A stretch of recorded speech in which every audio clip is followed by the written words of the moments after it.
अखण्डमण्डलाकारं व्याप्तं येन चराचरं तत्पदं दर्शितं येन वन्दे श्रीगुरवे नमः।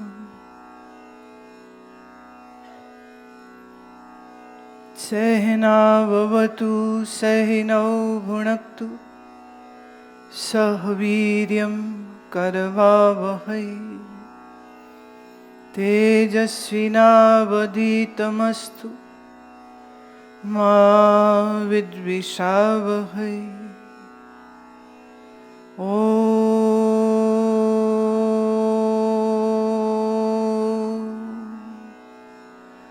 शान्ति शान्ति शान्ति।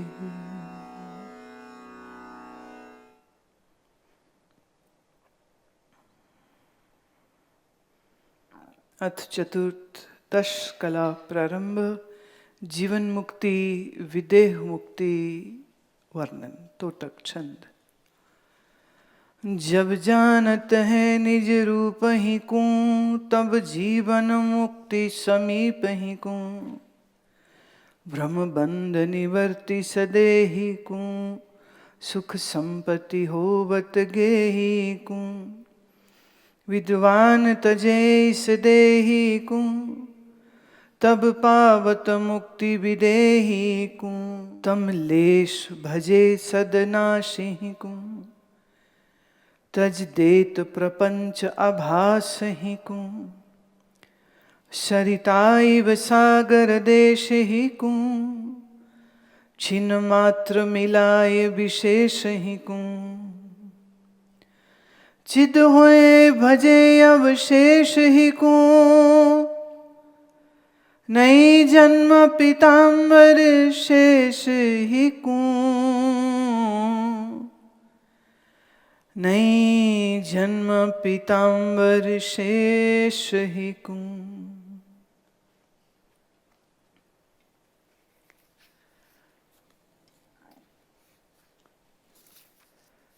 प्रश्न जीवन मुक्ति क्या है?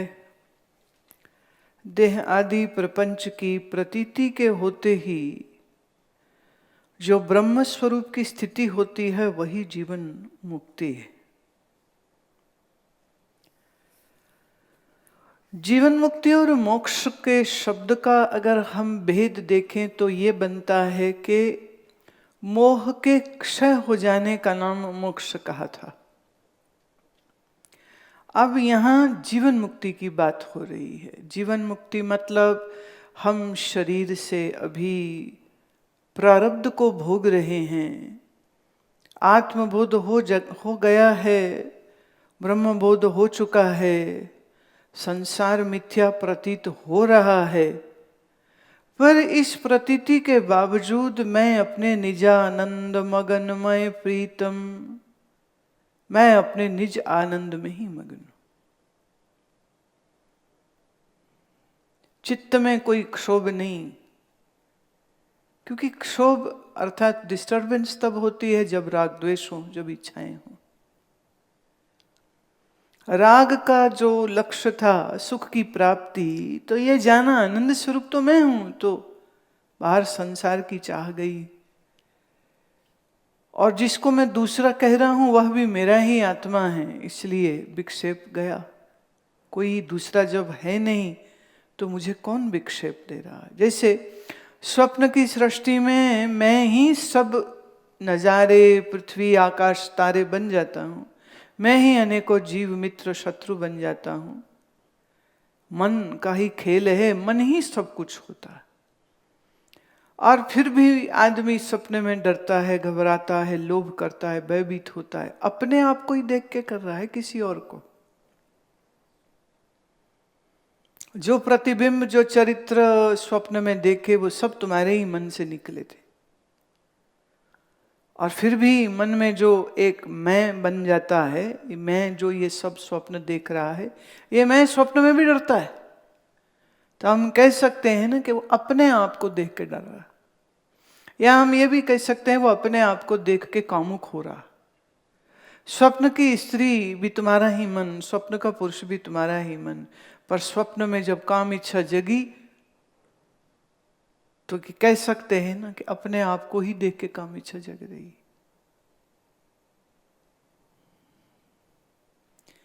ज्ञानी हम उसको कहते हैं जो इस जागृत अवस्था में दिखने वाले तमाम जीव को उसके उपाधि रहित ब्रह्म स्वरूप देखता है। अस्ति बात प्रिय सिंधु में नाम रूप जंजाल, वो नाम रूप को काट दिया, पीछे अस्ति बाति प्रिय सत चित आनंद। तो संसार की प्रतीति नाम रूप से हो रही है, पर अपने ज्ञान से उसने नाम रूप का बाध करके पीछे जो आधार अधिष्ठान है वह उसी को जानता है, और वह कोई अन्य नहीं है, वह अपना आप ही है। विचार सागर में दोहा आता है, जहां होई चैतन्य आधारा तहां न दृष्टा हो वही न्यारा। जहां आधार चेतन होता है तो चेतन को देखने वाला दृष्टा कोई दूसरा नहीं होता है, एक ही चेतन आधार है, वही चेतन साक्षी, दो तो है नहीं वहां पर।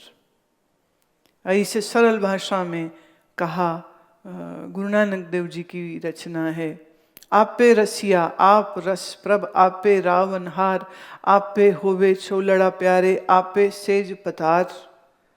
आप ही वो रस है, आप ही वो रसिया है, आप ही वो सेज है, आप ही पतार मने पति है। सब कुछ तो वह आप ही है, दूसरा तो कोई है ही नहीं। तो ब्रह्म ज्ञानी की स्थिति ये होती है कि उसका प्रारब्ध से जीवन जो चले चले, तो संसार की प्रतीति होने पर भी उसका परमानंद बना रहता है, वो आता जाता नहीं। संसारियों का आनंद नहीं कहो सुख होता है जब उनकी मनचाही वस्तु मिलती। मनचाही वस्तु बिछड़ जाती है तो वो रोने लग जाते। तो संसारी आदमी दिन में 10 बार हंसता है, 10 बार रोता है, 10 बार खुश होता है, 10 बार उदास होता है, 10 बार नाराज होता है, 10 बार दोस्ती करता है। मन बदलता रहता है, इच्छाएं बदलती रहती हैं, इसलिए तुम तुम्हारी इच्छाओं के द्वारा दंडित किए जाते हो, कोई और थोड़ी दंडित करता तुम्हें।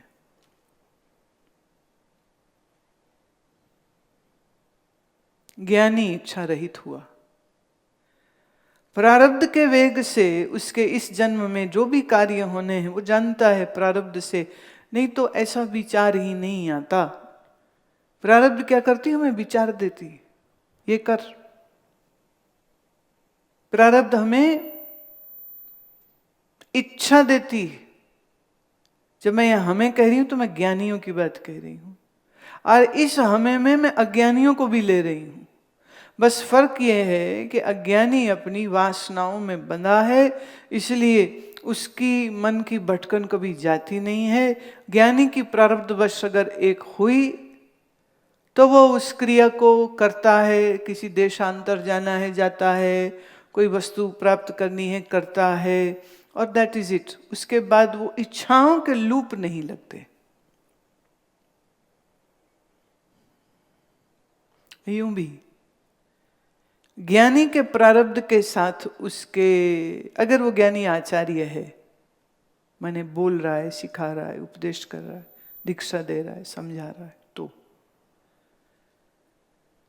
अब जहां जहां उसके पुण्यशील जीव इंतजार कर रहे हैं गुरु का प्रारब्ध और उस दूर बैठे भक्त का प्रारब्ध जुड़ेगा, तो गुरु उस देश, उस नगर, उस शहर, उस घर में जाएगा। इसीलिए पुराना सूफियों का ये कहना है कि तुम खुदा को ढूंढने मत निकलो, बस तुम जहां हो वहां प्रार्थना बहुत गहरी करो, खुदा ढूंढता तुम्हें आ जाएगा। You don't have to go out and look.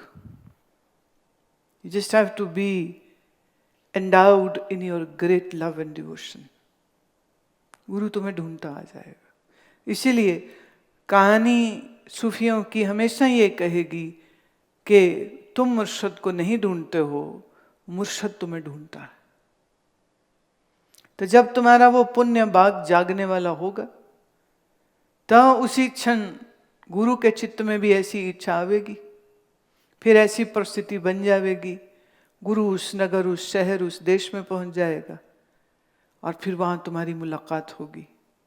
और फिर तुम्हारे पुण्य कर्म तुम्हारे अंदर सत्संग की इच्छा को लाएंगे, तभी तो तुम वहां जाओगे जहां वो आए हैं। और देखिए, दुर्भाग्य होता है उन लोगों का कि जिस घर में आके संत ठहरे हैं, उस घर के जो दूसरे सदस्य हैं, जिनका अभी पुण्य जागृत नहीं हुआ, वो किसी न किसी काम से घर से बाहर चले जाएंगे, देश से बाहर चले जाएंगे, नगर से बाहर चले जाएंगे, वो उस संत का दर्शन भी नहीं कर सकेंगे। कर भी लिया तो उनके अंदर भाव नहीं होगा, भाव नहीं है तो कोई संबंध नहीं जुड़ेगा। तो ज्ञानी का जो प्रारब्ध है वो उसको, और उसकी प्रारब्ध से जो दूसरे जीव हैं, जैसे कोई शिव जी का भक्त है, कोई राम जी का भक्त है, बड़ी आराधना साधना करता है, जप करता है, तप करता है और भगवान का दर्शन हो ये इच्छा करता है। अब उसकी इस इच्छा की पूर्ति के लिए आवश्यक हो जाएगा किसी महात्मा का उसके जीवन में आना। तो सुखमनी साहब में गुरु अर्जन देव जी बहुत सुंदर कहते हैं, ब्रह्मज्ञानी आप परमेश्वर, ब्रह्मज्ञानी को खोजे महेश्वर। शंकर जी भी ब्रह्मज्ञानी को ढूंढते हैं। क्यों? क्योंकि जो शिव का उपासक है वो बैठा याद कर रहा है, मंत्र कर रहा है, ओम नमः शिवाय, ओम नमः शिवाय जप कर रहा है, शिवालय जा रहा है, स्तोत्र पाठ करता है, नागेंद्र हाराय त्रिलोचनाय भस्मांग रागाय, बैठा स्तोत्र गा रहा है। तो शिव जी अब खुद आकर के ज्ञान देंगे क्या? जी नहीं, वो किसी ब्रह्मवेत्ता के चित्त को प्रेरित करेंगे। ब्रह्मवेत्ता उस क्षेत्र में जाएगा, सात्विकी शुद्ध भक्त इस महात्मा के दर्शन की सारे हालात वो बना देगा ऐसे कि उनकी मुलाकात हो जाए।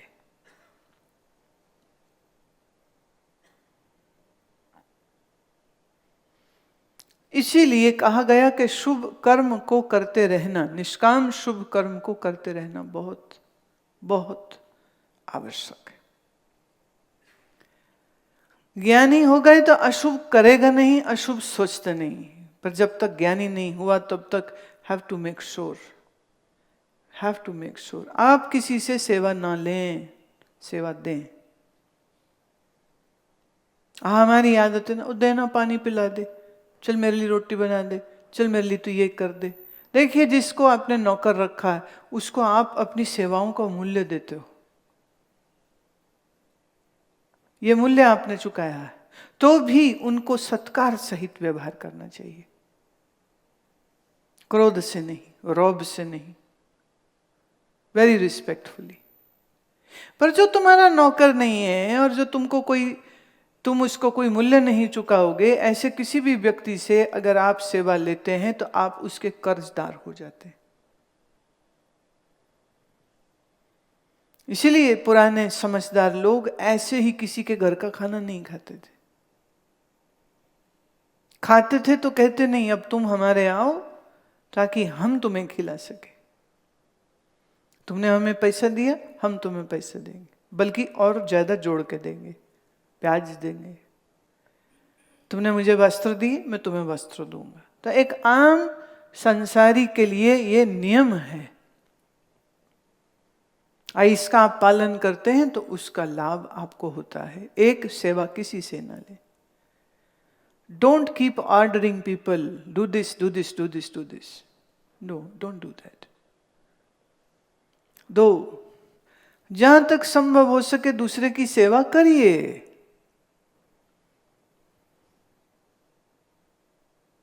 करने में आपका पुण्य भाग बढ़ता है, सेवा कराने में आपका पुण्य क्षीण होता है। ये कर्म का अकाट्य सिद्धांत है। यही शुभ कर्म जो करता है मनुष्य, उसी से ही शुभ इच्छा जागृत होती है। मैं सत्संग जाऊं, मैं महात्मा को मिलूं, मैं दर्शन करूं, मैं सेवा करूं, मैं उन्हें भोजन कराऊं।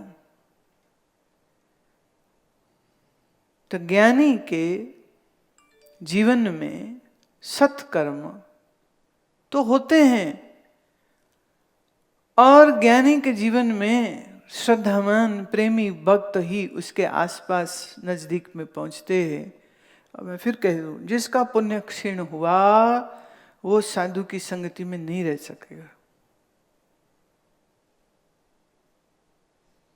रोग, देशांतर चले जाना कोई कारण बने तो फिर कहानी रह जाती, हम संतों के जाते थे, सुनते थे हो जाता है। फिर वो है बना रहे, उसके लिए एक ही चीज चाहिए, तुम्हारा पुण्य, तुम्हारे शुभ कर्म, तुम्हारा निष्काम होना। और हर चीज का जब भी हम कोई भी सेवा कार्य करते हैं तो उसका एक लाभ हमको मिलता है। तो ज्ञानियों की संगति किसको मिलेगी, ज्ञानियों का सानिध्य किसको मिलेगा? जिसका पुण्य भाग है।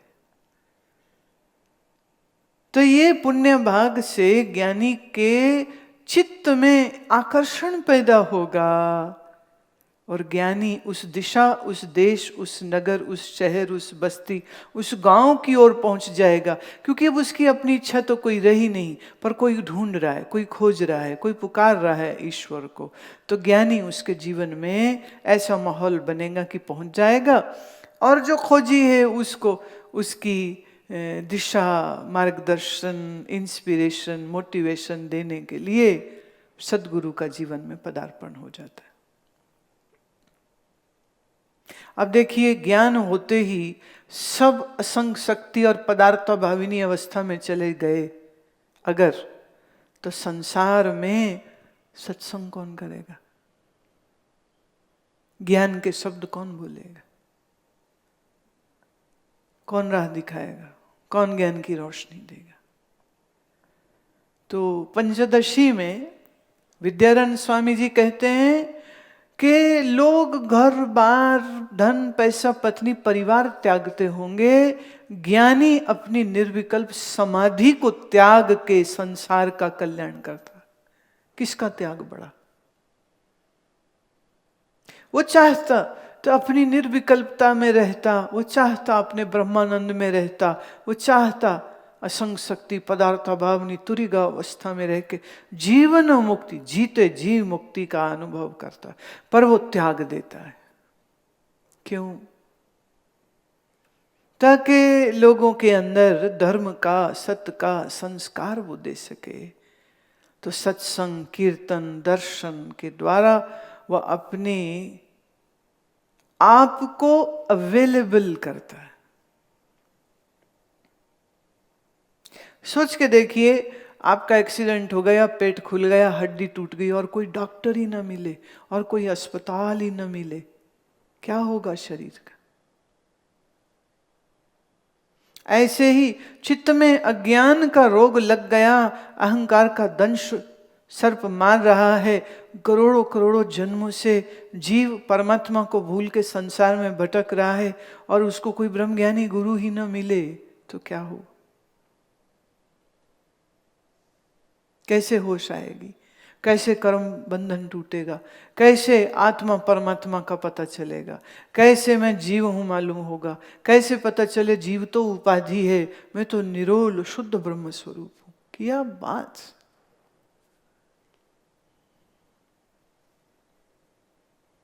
तो ज्ञानी अपने एकांत और अपनी समाधि को त्यागता है, फिर गुरु पदवी को स्वीकार करता है। फिर वो अपने आप को शरीर से, मन से, संसार के कल्याण के हेतु वह धर्म के प्रचार में, धर्म की प्रतिष्ठा में अपना जीवन लगा देगा। तो ऐसे महात्मा जिसने अपनी समाधि का त्याग किया है, देखिए छोटी बात नहीं है, छोटी बात नहीं। तुमने 10-20 लाख या करोड़ कमाया हो और तुम्हें कोई कहे छोड़ दो, नहीं छोड़ सकोगे। और एक आत्मज्ञानी ने कितनी साधना करके निर्विकल्पता को पाया है, समाधि को पाया है, और उस महान आनंद को वो छोड़ देता है।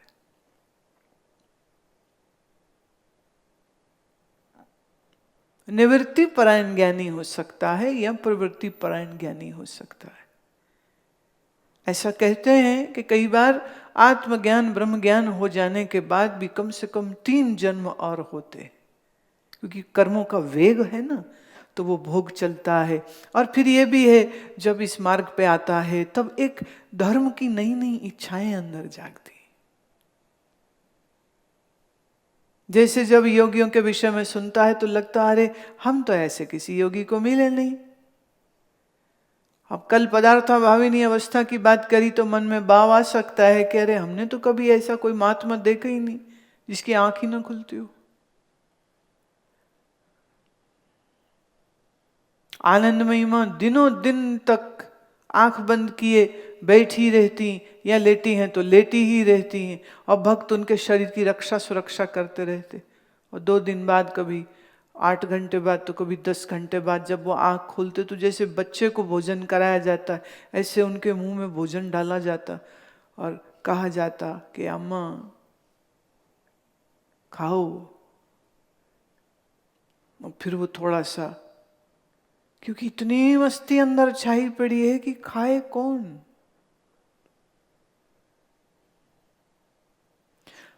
तो ये जो महात्माओं और योगियों के विषय में जब सुनता है तो 2 बातें होती। एक, हमने तो दर्शन नहीं किया, तो एक इच्छा बन गई ना कि हमें दर्शन मिले, या ये अनुभूति क्या हमको भी हो सकती, तो ये भी एक इच्छा हो गई। तो इच्छा होगी तो पूर्ति जरूर होगी, ये याद रखिएगा। अब वो पूर्ति कितनी जल्दी होगी या कितनी देर से होगी वो निर्भर बहुत सारे और दूसरे फैक्टर्स पे करता है। तो ऐसा कहते हैं कि आत्मज्ञान हो जावे तो भी 3 जन्म और होते।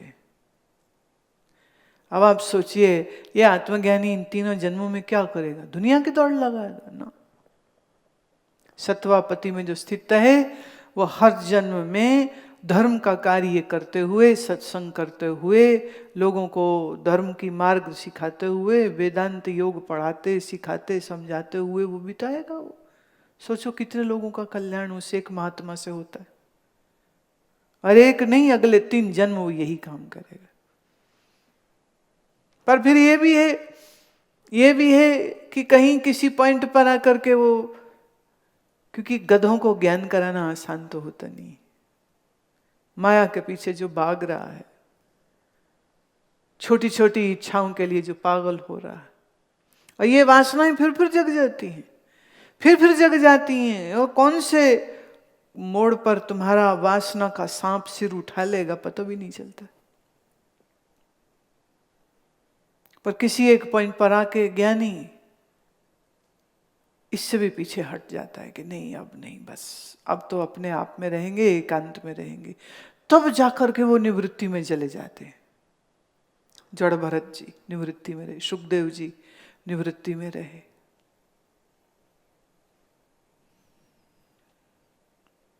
ऐसे ऐसे महात्मा 20 वर्ष तपोवन में रहे, नीचे उतरे ही नहीं, गंगोत्री भी नहीं आए, वो ऊपर ही रहे। वो वहीं पर 4 महीने, जैसे कोई आ गया कोई तो सामान थोड़ा बहुत अपने अंदर डाल लिया खाने का, क्योंकि जब बर्फ से सब ढक जाएगा, रास्ते सब बंद हो जाएंगे, तब तो थोड़ा आलू, थोड़ा राजमा उबाल लिया, कुछ लकड़ियां समेट के रख ली, वही लकड़ियां हैं, उन्हीं के साथ वो 6 महीने अब काटने। अपनी गुफा में बैठे, थोड़ा बहुत शरीर का नित्य कर्म किया और बस फिर बैठे मस्त ध्यान में बैठे हैं, स्वरूपस्थ बैठे हैं, स्वरूपनिष्ठ बैठे हैं। तो ये निवृत्ति परायण महात्मा होते, इन्हें हमें कहते निवृत्ति परायण। तो वो कोई आके पूछे कि कोई मिले कि कोई महाराज हमें ये बात बता दो, तो वो बोलेंगे ही नहीं, वो चुप ही रहेंगे, मौन रहेंगे। तो most of them will like to stay at a place where they are not accessible to anybody, ना कोई देखे ना कोई मिले, ना पूछे।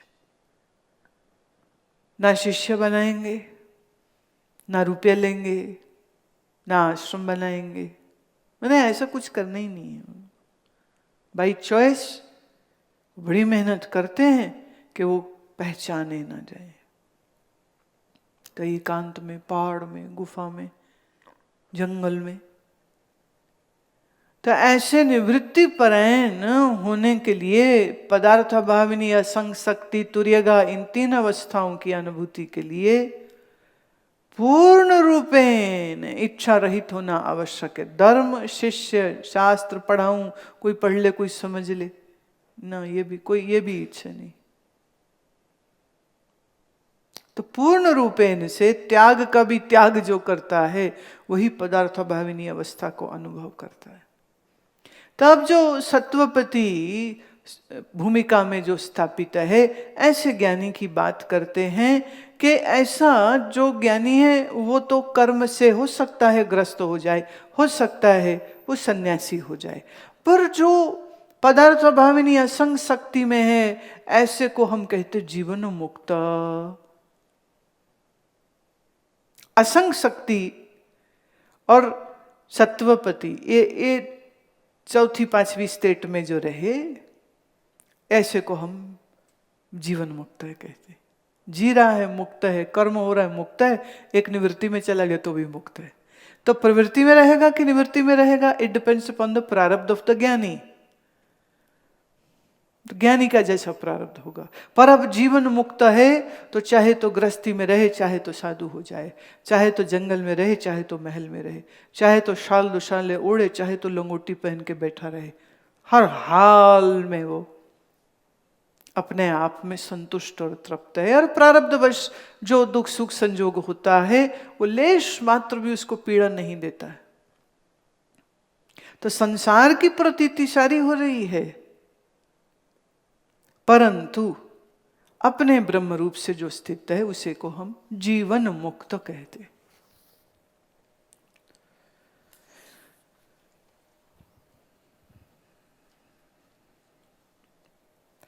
जीवन मुक्ति में प्रपंच की प्रतीति क्यों होती है? आवरण और विक्षेप ये 2 अविद्या की शक्तियां हैं। उनमें आवरण शक्ति का ज्ञान से नाश होता है, इसलिए ज्ञानी का दूसरा जन्म नहीं होता। परंतु प्रारब्ध के बल से दग्ध धान्य कण की भांति विशेष शक्ति अविद्या लेश रहती है, इसलिए जीवन मुक्ति में प्रपंच की प्रतीति होती है। यहाँ जब हम जीवन मुक्त कह रहे हैं तो ये हम असंग शक्ति अवस्था में पहुंचे हुए की बात कर रहे हैं। तो वो कहते हैं ऐसा जो पंचम भूमिका में या षष्ठ भूमिका में जो स्थापित हो गया है, तो उसका तो मतलब ही नहीं उठता कि अगला कोई जन्म होगा, ऐसा हो, क्योंकि कारण भी तो होना चाहिए ना जन्म का। अब कारण ही कुछ नहीं, क्यों आएंगे वो? नहीं आएंगे वो। प्रारब्ध के बल से दग्ध धान्य कण की भांति विक्षेप शक्ति रहती है। जैसे आप देखो, रस्सी जला दी आपने, तो जलने के बाद भी दूर से देखो ना तो लगता ठीक ही है, अभी माने काली सी हो गई है, तो लगता ठीक ही है अभी। या ऐसे समझो कि किसी के खेत में आग लग गई तो उन्होंने फट से कुछ फसल बचा ली जैसे तैसे, कुछ जल गई, फिर लगा है दाना, ये तो ठीक है धान्य। जब वो भूसी के अंदर होता है ना चावल, तो उसे धान्य बोलते। पर जब हमने उसको खोला तो पता चला तो अंदर दाना खत्म हो चुका है। कई ऐसे उदाहरण मिल जाएंगे आपको। देखने में लग रहा है सब ठीक, जैसे दीमक किसी अलमारी को लग जाए ना, दूर से लगता ठीक तो है अलमारी, पर जैसे आपने हाथ लगाया तो वो सब भुरभुरा करके गिर गई। तो धान्य कण की तरह ज्ञानी का शरीर भी बना रहता है और संसार की प्रतीति भी होती रहती है, लेकिन अब बीच में कुछ नहीं। और प्रतीति कोई दोष भी नहीं है, आकाश नीला है मालूम है, पर हम भ्रम में थोड़ी आ जाते कि सच में। प्रतीति से क्या फर्क पड़ता है? कोई फर्क नहीं पड़ता। जीवन मुक्ति में प्रपंच की प्रतीति कैसे होती है? उत्तर, जैसे रस्सी के ज्ञान से सर्प भ्रांति के मिट जाने पर भी कंपन आदि कुछ काल तक बने रहते हैं एवं वास्तवी हैं। माने आपको लगा सांप है, तुम भागे और तुम डर गए और कांप रहे हो, फिर किसी ने कहा नहीं नहीं नहीं ये तो रस्सी है, पर जो शरीर में कंपन हो रहा है वो थोड़ी एकदम चला जाता है, वो फिर भी बंदा थरथरा रहा है। और वो देखता कहता नहीं लग तो अभी भी मेरे को सांप ही रहा है, लग अभी भी सांप ही रहा है। तो भ्रम निवृत्त हो जाने पर भी रस्सी सांप जैसी अभी भी लग रही है, और शरीर में जो डर आया था उससे शरीर में जो कंपन है वो अभी भी चल रहा है, पर मन बुद्धि से जानता है कि यहां कोई सांप नहीं है। जैसे दर्पण के ज्ञानी को प्रतिबिंब भासता है,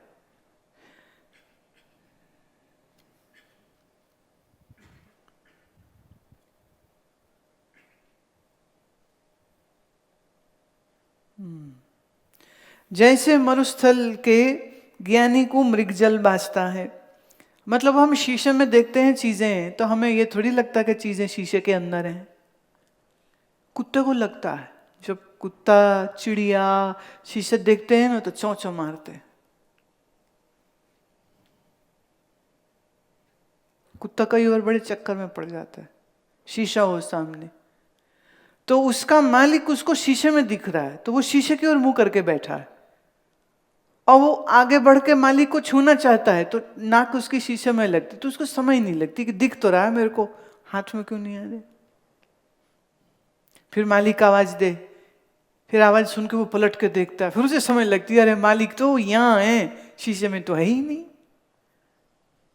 पर कुत्ते को ये भ्रम बार बार हो जाता है, वो ज्ञानी नहीं होता कभी भी, उसको फिर भूल हो जाती, फिर भूल हो जाती, फिर भूल हो जाती।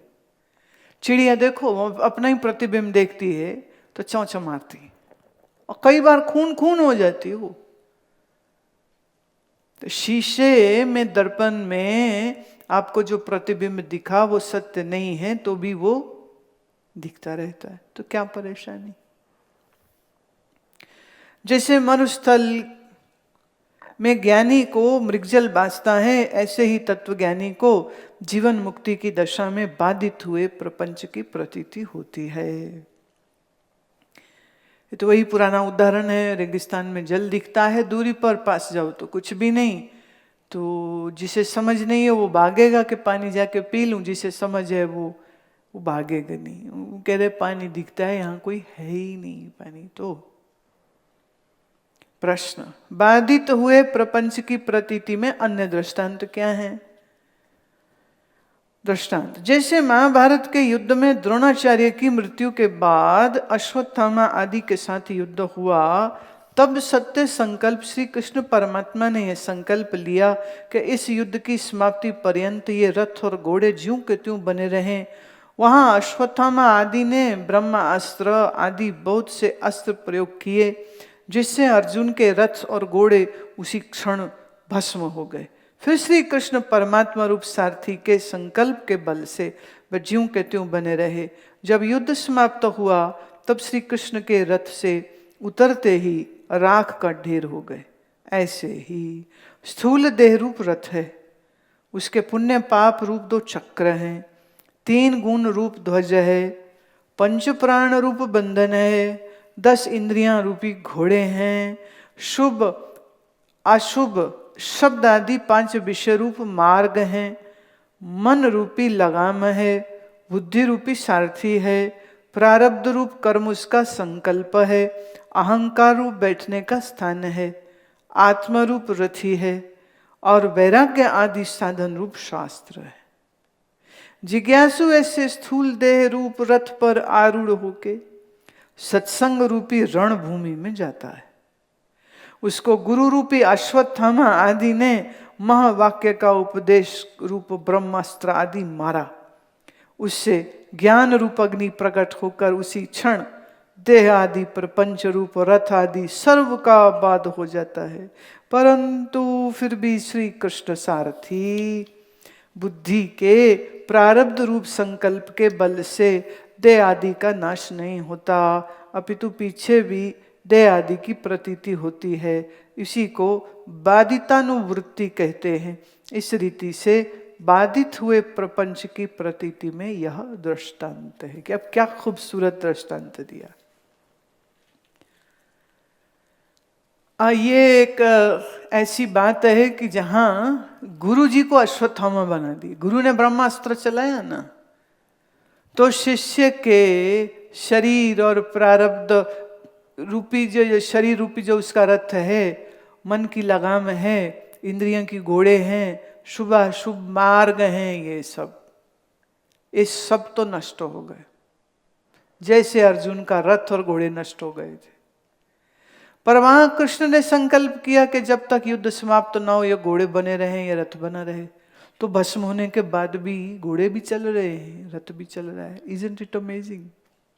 ऐसे ही इस दृष्टांत का दृष्टांत ये है कि प्रारब्ध रूपी सारथी अंदर बैठा है। तो प्रारब्ध कहता है कि जब तक मैं हूं तब तक शरीर भी रहेगा, विषय भी रहेंगे, इंद्रियां भी रहेंगी, सबकी प्रतीति होती रहेगी। ऐसे सब खत्म है।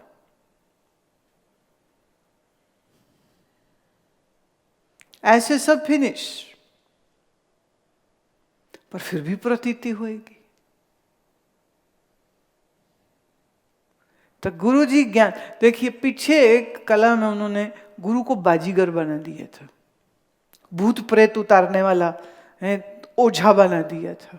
उदाहरण देखिए कैसे कैसे। अब इसमें उन्होंने गुरु का अश्वत्थामा बना दिया। अश्वत्थामा का ब्रह्मास्त्र चला था, इधर ज्ञान का ब्रह्मास्त्र गुरु चलाता है। पर प्रारब्ध रूपी सारथी बैठा है। तो कहता मेरा संकल्प है क्या, जब तक मैं भोग नहीं दूलूं तब तक खत्म नहीं हो सकते।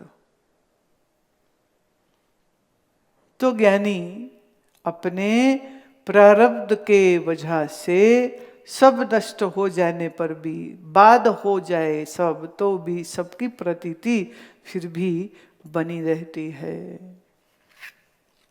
विदेह मुक्ति सो क्या है? प्रश्न आता है। प्रपंच की प्रतीति रहित ब्रह्मरूप से स्थिति, अर्थात प्रारब्ध कर्म के भोग के नाश होने के पश्चात स्थूल सूक्ष्म शरीर के आकार से परिणाम को प्राप्त हुए अज्ञान का चेतन में विलय हो जाता है। यह विदेह मुक्ति है। पहली बात, कर्म के भोग का नाश हो गया, कुछ भोग बचा ही नहीं है। जिसे हम कहते हैं ना, game is of now, game पूरी हो गई।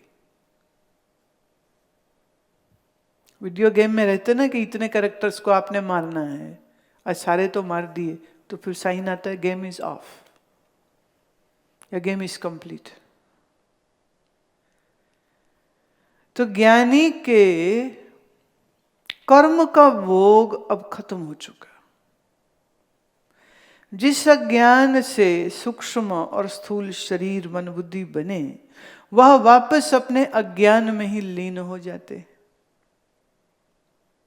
माने शरीर गया पंचभूतों में, मन गया माया में, ये एकता हो गई। और मैं तो ब्रह्म स्वरूप था, हूं और रहूंगा। This is called the session is expired. Game is done. Game is complete.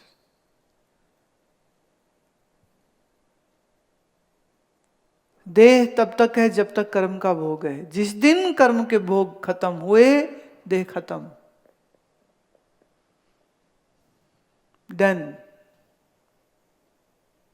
तो बी देह, माने देह से भी अब परे हट गए, देह ही नहीं रही। तो इसे कहते हैं विदेह मुक्ति। प्रारब्ध के अंत होने पर कार्य सहित अज्ञान लेश का विलय किस साधन से होता है? प्रारब्ध के अंत होने पर अधिक या कम मूर्छा काल में यद्यपि ब्रह्माकार वृत्ति का होना असंभव है, और विद्वान को विधि भी नहीं है, तथापि सुषुप्ति की भांति उस मूर्छा काल में भी ब्रह्म विद्या के संस्कार बने रहते। पहले इतनी बात समझो। प्रारब्ध का अंत जब होता है, मैंने जब शरीर छोड़ने का समय आता है, तो थोड़ी या ज्यादा मूर्छा माने बेहोशी आ जाएगी. That is how it is going to happen. या तो थोड़ी या तो ज्यादा मूर्छा आ जाएगी. और जब मूर्छा अवस्था आ गई तो उसमें ब्रह्माकार वृत्ति तो बन ही नहीं सकती. बेहोशी में कौन सी वृत्ति बनाओगे? संसार वाली की परमात्मा वाली? कोई भी नहीं. मूर्छा में तो कुछ भी नहीं होगा. फिर वो कहते हैं विद्वान को जरूरत भी नहीं है.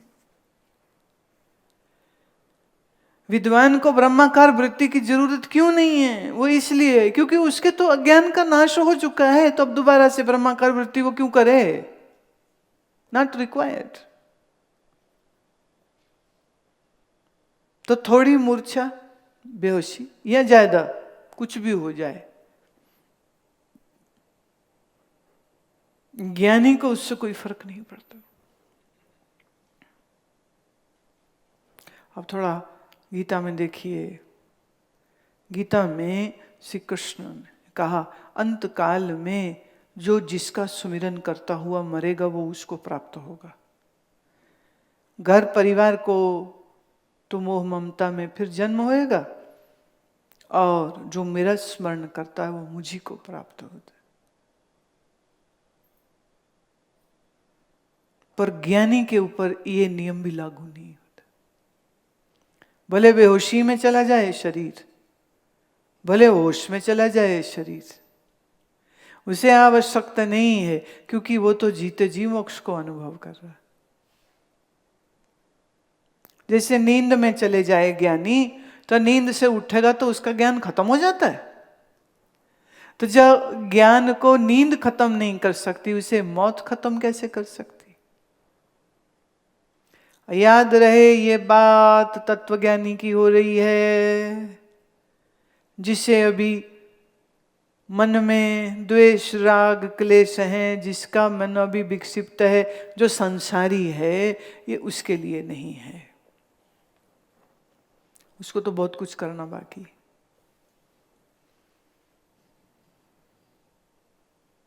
मुझे एक साधु याद आ रहा है, वो मुझे मिला. उसने 12 वर्ष का नियम लिया था कि 12 वर्ष वो अन्न नहीं खाएगा, भूमि पर सोएगा, रोज गंगा स्नान 2 समय करेगा.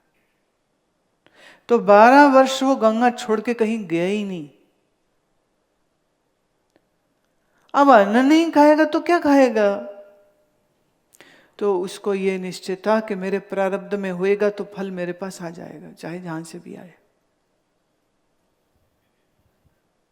अब इतने कठोर तप वो क्यों कर रहा है? क्योंकि चित्त की शुद्धि और कैसे होगी?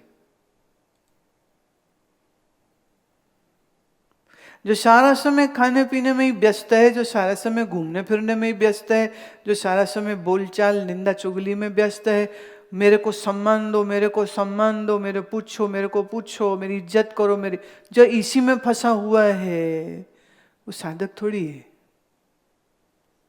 तो गंगा का किनारा उसने पकड़ा और 12 वर्ष तक 2 समय गंगा स्नान, अन्न खाना नहीं, और 8 घंटे का मंत्र जप, 8 hours ऑफ मंत्र जप, सिद्धासन में बैठ के सगर्भ माने प्राणायाम सहित जप वो करते 12 वर्ष.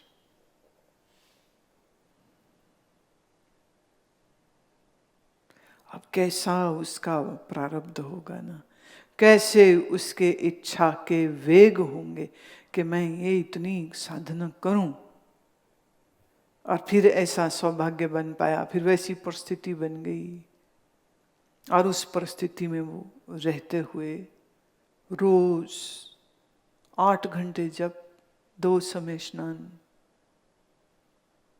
और वो लगा हुआ है. क्या वीर पुरुष, क्या श्रेष्ठ संकल्प. यहां तो लोग एक दिन व्रत रखे ना तो शाम तक आते आते चक्कर आने लग जाते हो, ये कुछ खा लें, अब तो क्या करें, बड़ा मुश्किल लगता है। पर कमी नहीं है। एक मुझे याद है, उत्तर काशी में मिले थे सज्जन, कोई ले गए कि बड़े अच्छे महात्मा है, चलो मैं उत्तर काशी में। तो उन्होंने बताया, मैं डॉक्टर राधा कृष्णन का सेक्रेटरी होता था।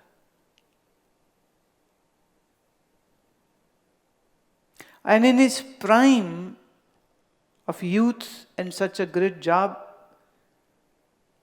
बोले बस जैसे एक आग लग जाती है चित्त में, ऐसी एक आग सी लग गई।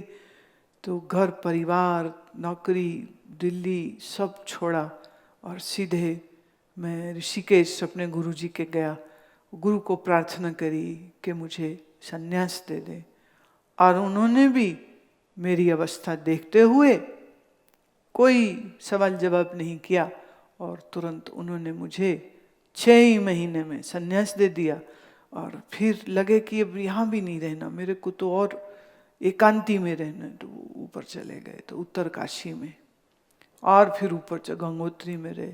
फिर कुछ समय बाद जैसे शरीर थोड़ा बुढ़ाने लगा, तब वो नीचे आ गए, और उत्तर काशी में उन्होंने अपना छोटा सा एक कमरा था जिसमें वो रह रहे थे, और बिल्कुल साधारण सा कमरा है, बिस्तर है जमीन में ही लगा है, जरा से 2-4 सिर्फ बर्तन रोजमर्रा के इस्तेमाल के वो कोने में थे।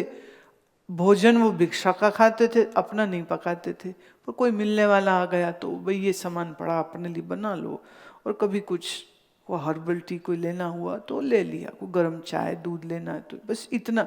तो मैंने, उनकी कोई संपत्ति नहीं है, कोई प्रॉपर्टी नहीं, मटेरियल नहीं है, और वो राष्ट्रपति के सेक्रेटरी रहे, ये उन्होंने अपने मुंह से नहीं बोला, जो मुझे लेके गए उन्होंने परिचय कराया था। और हम लोग जब बैठे रहे तो, क्योंकि सन्यासी को एक नियम होता है कि वो अपने पूर्व को डिस्कस नहीं करे। You might be an emperor, you might be prime minister, you might be a businessman, पर जो छोड़ दिया उसकी बात क्या करनी। तो मुझे जो ले गए उन्होंने बताया। हम लोग जब बैठे रहे उनसे, तो सहजता से उनके मुख से इतनी बात निकली कि राष्ट्रपति के सचिव होने से तो बीतराग सन्यासी होना ज्यादा अच्छा है। तो वो एक सहज सी बात हो, ये नहीं कहा कि मैं था, ऐसा नहीं वो बोले। मैं तो देख के हैरान होती हूँ, महात्माओं में इतनी नम्रता, they are not boastful at all. और वो सुनाते भी नहीं, और वो बताते भी नहीं, और वो दिखाते भी नहीं है, पर कैसे कैसे कठोर नियमों के साथ वो अपनी साधना को करते हैं। क्योंकि मन को सीधा एक रास्ते पे चलाना आसान नहीं है, मन की आदत है, फिसल जाता है, बार बार देह शक्ति, बार बार भोग की इच्छा आ जाती है। वो इसलिए आती है क्योंकि पूर्व के संस्कार इतने अंदर भरे पड़े हैं। मौसम आने पे जैसे बीज फूट जाते हैं, ऐसे मौसम आने पे संस्कार फूट जाते हैं, और जब वो फूटते हैं तो बड़ी स्ट्रॉन्ग डिजायर आती, oh I have to do this, एक जिद आती, फिर येन केन प्राकृन वो उसको कर जाता है, पर करने के बाद वो पास आएगा कि दूर जाएगा। कल मुझे कोई कह रही थी, कहते जी हमने आपके द्वारा बोली गई रज्जब की कहानी सुनी कि शादी के मंडप में गुरुजी पहुंच गए थे। गुरु भी क्या गजब का था, हैं, शादी के मंडप में पहुंच गए और रज्जब दूल्हा बन के, और उसके साथ प्रेम था, उस लड़की से उनका प्रेम था, it was a love marriage. और जाके उसका घोड़े का लगाम पकड़ लिया और पूछते हैं, रज्जब तैने गजब किया, सर पर बांधे मोर, चाले थे हरि भजन को, बीच ही अटके ठोर। ये बोले, और कैसी निगाह से गुरु ने देखा होगा और कैसी निगाह से रज्जब ने देखा होगा। दूल्हे बने बनाए घोड़ी से उतर गए, गुरुजी भीड़ से निकल गए, और वो गुरु के पीछे पीछे निकल। सोच सकते हो कितनी निंदा हुई होगी उसके गुरु की, कितना लोगों ने बुरा कहा होगा। ओ लड़की जिससे प्रेम था, उसने क्या क्या कुछ अपशब्द न कहे होंगे। रज्जब के लिए भी, और रज्जब को जो बिगाड़े हैं वो उस गुरु के लिए भी। मुझे वो कह रहे जब हमने ये सुनी ना तो हम हैरान रह गए, ऐसे कैसे हो गया। और फिर लगा हम भी ऐसे ही करेंगे। मैंने कहा भाई रज्जब की कहानी पढ़ लेने से तुम रज्जब नहीं हो जाओगे, पर मन में लोभ आता है ना, श्रेष्ठ कुछ दिखता है तो लगता है हमें भी मिल जाए, समाधि सुनी तो लगता है हमें भी हो जाए, जीवन मुक्ति सुना लगा हमें भी हो जाए। पर भाई ये होने के लिए कुछ करना भी तो पड़ेगा कि नहीं, कि खाली चाहने से हो जाएगा।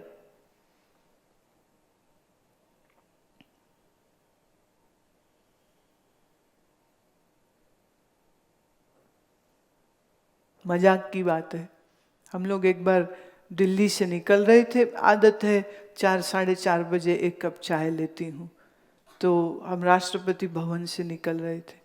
मैंने कहा चाय का समय हो रहा है, तो जो गाड़ी चला रहे थे कह रहे अच्छा फिर देखते हैं कि कहाँ आपको चाय पिलाएं।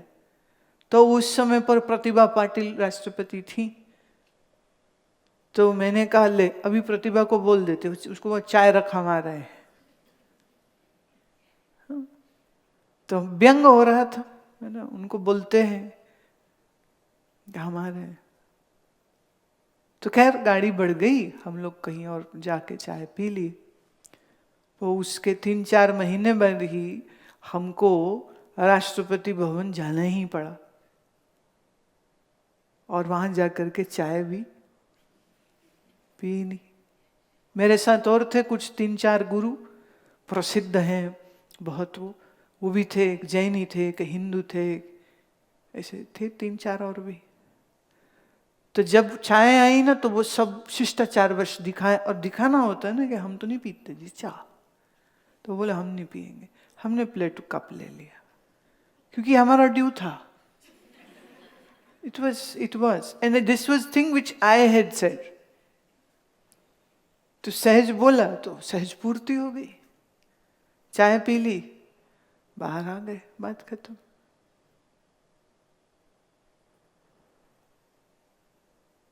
सारा संसार जिसको अपना ही लगे, ऐसे में संसार में विचरण करते हुए ज्ञानी बाधित हुए संसार में, बाधित हुए मन के साथ प्रारब्धवश जो मिलता है उसको वो भोग लेता है।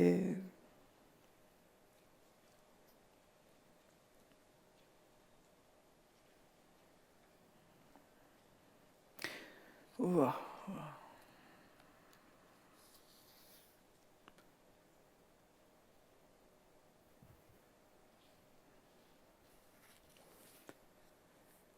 आगे का हिस्सा पढ़ते हैं। इसमें आ रहा है उसमें उनमें आरूढ़ चेतन से कार्य सहित अज्ञान लेश का विलय नाश हो जाता है। काष्ठ में आरूढ़ अग्नि से तृण आदि का दाह होकर स्वयं काष्ठ के दाह की भांति उन संस्कारों में आरूढ़ चेतन से प्रपंच का विनाश होकर आप ज्ञान के संस्कारों का भी विनाश हो जाता है। तत्पश्चात असंग शुद्ध सचिदानंद स्वप्रकाश स्वयं अपना आप ब्रह्म अवशेष रहता है। कार्य सहित अज्ञान का नाश हो जाता है, कहो तो विलय हो जाता है। ये जो ज्ञानी का शरीर है, मन है, बुद्धि है, ये किससे निकला? अज्ञान से, कारण अज्ञान से निकला है। तो ये सब वापस अपने कारण में लीन हो जाते हैं। तो ऐसे समझो जैसे आपने लकड़ी में लगाई आग, तो लकड़ी के अंदर भी तो आग है, और अब उसको जब आग लगी तो आग ने क्या किया? लकड़ी को जला दिया। और जब लकड़ी ही जल गई तो अग्नि क्या कहते, वो भी खत्म हो जाएगी, वो बनी थोड़ी रहेगी अब। ऐसे ही ज्ञान से अज्ञान के सारे संस्कार जल गए, और जब अज्ञान के सारे संस्कार जल गए तो फिर ज्ञान के संस्कार बैठे थोड़ी रहेंगे, वह भी समाप्त हो जाते। कार्य कारण में विलीन हुआ। देह मन अंतःकरण उसका इस समष्टि कारण माया में विलीन हो गया, और जो ज्ञान था उसके मन में वह भी विलीन हो जाता है। ज्ञान भी थोड़ी बना थोड़ी रहेगा। दवा हम कब तक खाते हैं? जब तक रोग है। जब रोग दूर हो गया तो दवा को संभाल के रखेंगे, दवा को भी फेंक देंगे। एक बहुत सुंदर ग्रंथ में ऐसा जिक्र आया कि आत्मनिश्चय हो जाने के बाद ज्ञानी ज्ञान का भी त्याग कर देते हैं। बोले क्यों? कह रहे अब क्या करे, अज्ञानी नहीं है तो फिर ज्ञान को रख के क्या करे। तो ऐसे को कोई पूछे कि तुम ज्ञानी हो तो वो चुप रहेगा, क्योंकि वो कैसे कहे मैं ज्ञानी हूं, क्योंकि ज्ञान का अभिमान करेगा तो कहेगा मैं ज्ञानी हूं। ज्यादा से ज्यादा कहें तो हम कह सकते ज्ञान स्वरूप, ज्ञानी नहीं, क्या बोलेंगे? ज्ञान स्वरूप। अब देखिए महात्माओं की ये बड़ी अद्भुत लीला है। वो अपने गुरु के लिए कभी नहीं कहेंगे वो बड़े ज्ञानी थे, वो कहेंगे वो ज्ञान स्वरूप थे।